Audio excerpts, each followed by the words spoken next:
નમસ્કાર મિત્રો, આજે આપણે વાત કરવાની છે ગુજરાતની મહત્વની આજની 50 તાજા ખબર અને ઘટના વિશે।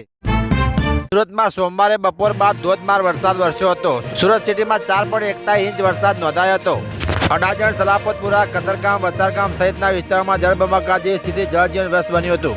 મુખ્ય માર્ગો પર ભારે ટ્રાફિક જામ સર્જાયો હતો અને વાહનો ફસાયા હતા। વૃક્ષો ધરાઈ જતા લોકોને હાલાકી ભોગવવી પડી હતી। અમરેલી જિલ્લામાં મેઘમય યથાવત છે। દામનગર અને સાવરકુંડલામાં ધોધમાર વરસાદથી જળબંબાકાર થયો છે। આવલી નદીમાં ઘોડાપુર અને સુકનેરા ડેમ ઓવરફ્લો થયો છે। ખેડૂતો ખુશ છે, પરંતુ ધારી નજીક શેત્રુંજી નદીમાં એક ખેડૂત શરદભાઈ કાછડિયા તણાઈ જતા એમનું મોત થયું છે। આ ઘટનાથી શોક છવાયો છે। ગુજરાતમાં મેઘરાજા મન મૂકીને વરસ્યા છે। ખાસ કરીને સૌરાષ્ટ્ર અને દક્ષિણ ગુજરાતમાં છેલ્લા 24 કલાકમાં અમરેલી, રાજુલામાં સૌથી વધુ 10 ઇંચ વરસાદ નોંધાયો છે। કુલ 777 નાગરિકો સુરક્ષિત સ્થળે ખસેડાયા છે અને 60 લોકોનું રેસ્ક્યુ કરાયું છે। એનડીઆરએફ અને ડીએસઆરએફની ટીમ 35 ટીમો તૈનાત કરાઈ છે। માછીમારોને 9 જુલાઈ સુધી દરિયો ન ખેડવા સૂચના અપાઈ છે। વડોદરા કોર્પોરેશને નાગરિકો સુવિધા માટે શહેર જિલ્લાના 15 સ્થળોએ રેન્જ સેન્સર લાઈવ આંકડા વેબસાઇટ પર મૂક્યા છે। આનાથી છેલ્લા 15 મિનિટ ને 24 કલાકમાં થયેલા વરસાદની માહિતી ઘેર બેઠા મળશે। આજે સવારે 11:45 વાગ્યા સુધીમાં પ્રતાપપુરામાં સૌથી વધુ 88 મિલીમીટર વરસાદ નોંધાયો હતો, જ્યારે અન્ય વિસ્તારોમાં હળવો વરસાદ થયો હતો। અમદાવાદના સેટેલાઇટ વિસ્તારમાં વરસાદ વચ્ચે એક નિર્માણાધીન સાઇટ પાસે આરસીસી રોડનો મોટો ભાગ ઘસી પડ્યો હતો। 20 ફૂટ ઊંડા ખાડામાં એક કાર ખાબકી, સદનસીબે કોઈ જાનહાની થઈ નથી। બિલ્ડરની પ્રોટેક્શન વોલ પણ તૂટી પડી। અધિકારીઓ ઘટના સ્થળે પહોંચ્યા, રોડ પર બંધ કરાયા। સ્થાનિકોએ બાંધકામ સ્થળો સ્થિર અંગે ચિંતા વ્યક્ત કરી અને કડક નિરીક્ષણની માંગ કરી છે। છોટાઉદેપુરના કવાડ તાલુકાના મોટી જોલડી ગામે હૃદય દ્વારા ઘટના બની।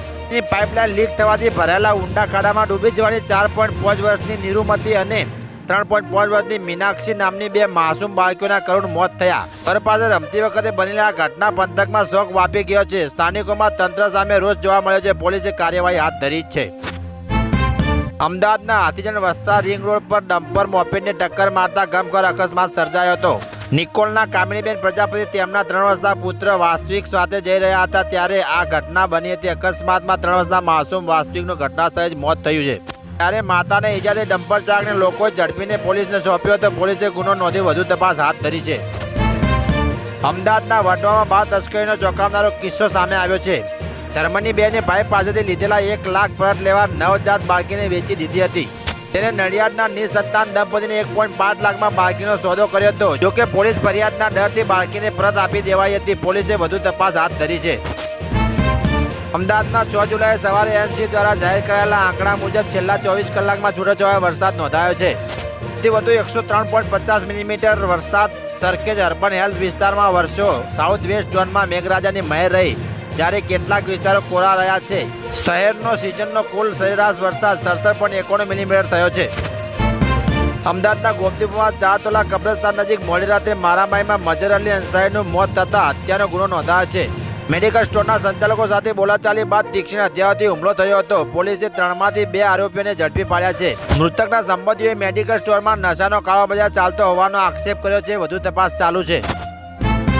મહારાષ્ટ્રના નાસિકમાં 7 જુલાઈએ ભારે વરસાદની આગાહીને પગલે જિલ્લા પ્રશાસને સાવચેતી ભાગરૂપે તમામ શાળાઓ, કોલેજો બંધ રાખવાનો આદેશ આપ્યો છે। ત્રયંબકેશ્વર અને સપ્તશૃંગી મંદિર પણ બંધ રખાશે। કલેક્ટર આયુષ પ્રસાદે 300 મિલીમીટર સુધી વરસાદની સંભાવના વ્યક્ત કરી છે। લોકોને ઘરમાં રહેવા અપીલ કરી છે। મુખ્યમંત્રી દેવેન્દ્ર ફડણવીસે પણ સ્થિતિ પર નજર રાખવા સૂચના આપી છે। મહારાષ્ટ્રમાં ભારે વરસાદથી જલજીવન અસ્તવ્યસ્ત થયું છે। મુંબઈના બોરીવલી પશ્ચિમ ગોરાઈ મનોરી બીચ પાસે એક વિદેશી જહાજ ફસાયું છે, જેની ભારતીય નૌસેના અને કોસ્ટગાર્ડ તપાસ કરી રહ્યા છે। હવામાન વિભાગે 5 જિલ્લામાં રેડ એલર્ટ અને 4 થી 5 મીટર ઊંચા મોજાની આગાહી કરી છે। મુંબઈ એરપોર્ટ પર 17 ફ્લાઇટ રદ થઈ અને 365 મોડી પડી છે। ભાવનગરના પાલિતાણા તાલુકાના ગરજીયા ગામે 6 જુલાઈએ સવારે એક માલધારી પર સિંહણે હુમલો કર્યો હતો। ઘર આંગણે બનેલી આ ઘટના કાળો ગમકાર નામના માલધારી ગંભીર રીતે ઇજાગ્રસ્ત થયા છે। તેમને હોસ્પિટલ ખસેડાયા। સિંહણે વાછરડાનું પણ મારણ કર્યું હતું। આ ઘટનાનો વિડીયો વાયરલ થતા સમગ્ર પંથકમાં ભયનો માહોલ છે। વન વિભાગે તપાસ હાથ ધરી છે। વુમન T20 વર્લ્ડ કપ 2026ની ફાઇનલમાં લંડન લોર્ડ્સ મેદાન પર ઓસ્ટ્રેલિયાએ લંડનને 7 વિકેટે હરાવી ટ્રોફી જીતી। 151 રનનો લક્ષ્ય ઓસ્ટ્રેલિયાએ 1.17 ઓવરમાં હાંસલ કર્યો। બેથ મુનીના 64 અને ફોએબે બીચફિલ્ડના 48 રનની મદદથી કંગારૂ ટીમે 7મી વખત ખિતાબ જીત્યો છે। ઝિમ્બાબ્વે સામે 3 T20 મેચની સિરીઝ માટે ભારતીય ટીમની જાહેરાત થઈ છે।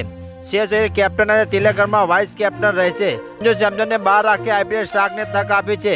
હરારેમાં રમાનારી આ સિરીઝમાં પ્રભ શિરમણ અને અશોક શર્મા અને યશ ઠાકુર પ્રથમવાર સ્થાન મળ્યું છે. મયંક યાદવ અને રિંકુ સિંહની વાપસી થઈ છે.